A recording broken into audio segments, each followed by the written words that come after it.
Hey guys, what's going on? It's MangaxHunter, and today I'm going to be reviewing Beastars.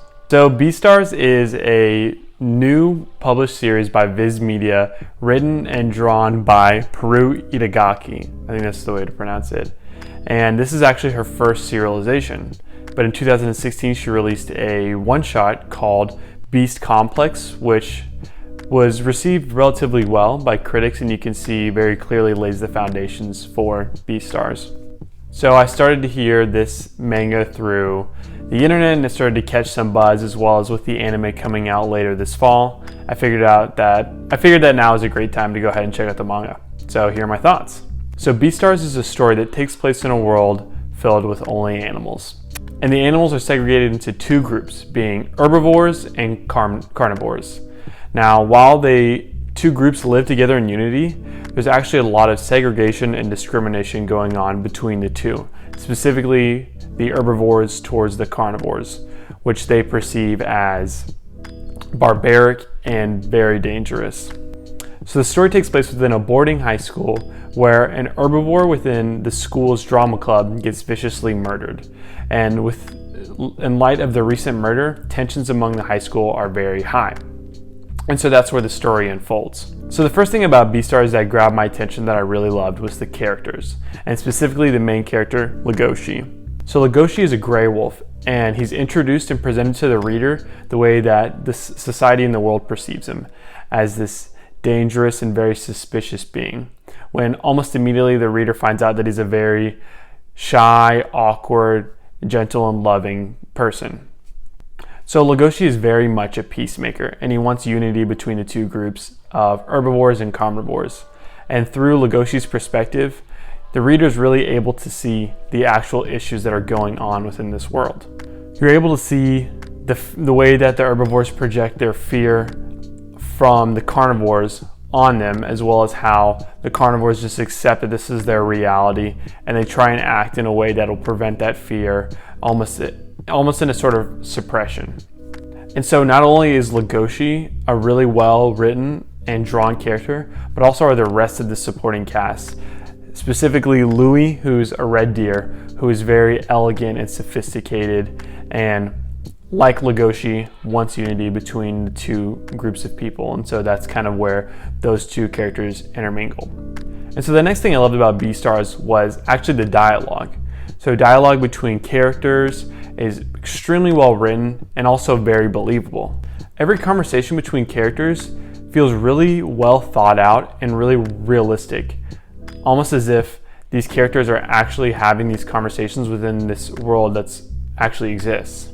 Through subtle comments that characters make throughout dialogue and amongst each other, it really helps the reader understand the actual problems that are happening within this world, rather than just being told.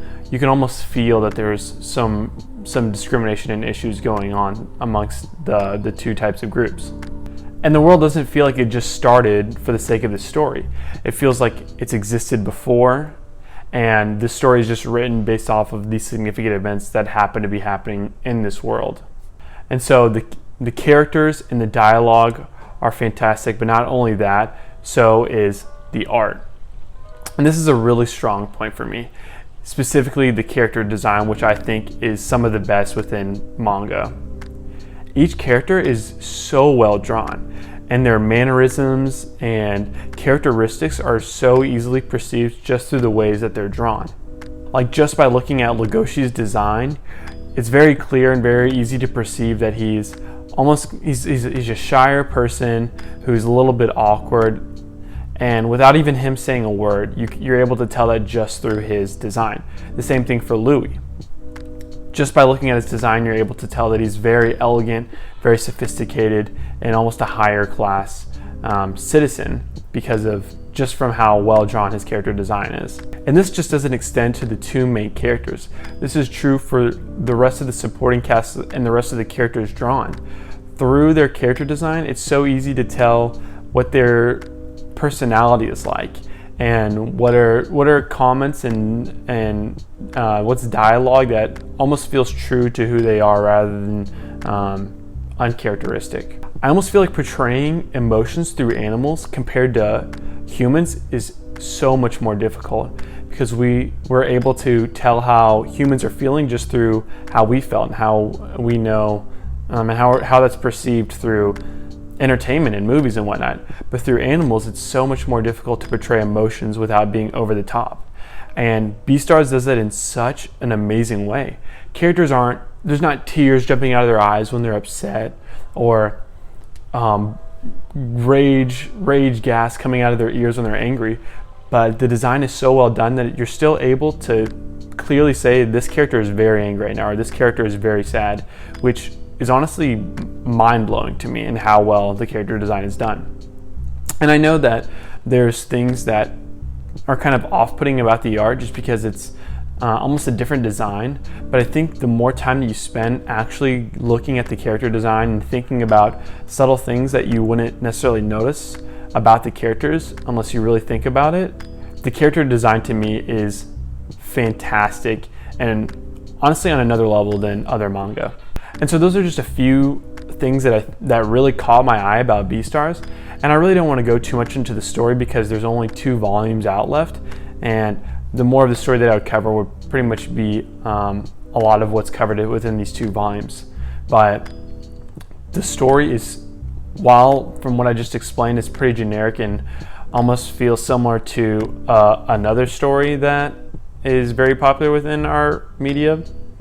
Nothing's coming to mind.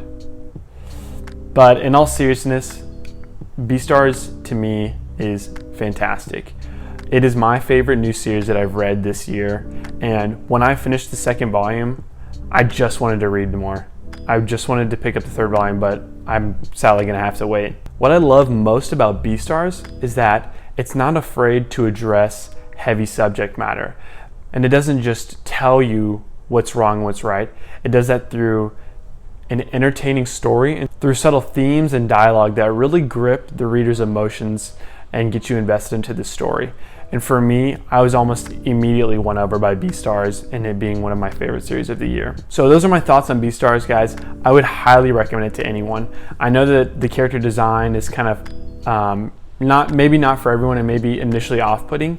And to me, I really had no idea what it was about. I just jumped into it blindly, but it's honestly my biggest surprise of 2019, and it's been my favorite new series of the year as well. And so I really feel like it's being criminally going under the radar, and I really hope you guys check it out. I think you would be doing yourself a disservice if you didn't pick it up. So those are my thoughts, guys. I really hope you enjoyed the review, and if you've read Beastars, please tell me what your thoughts have been.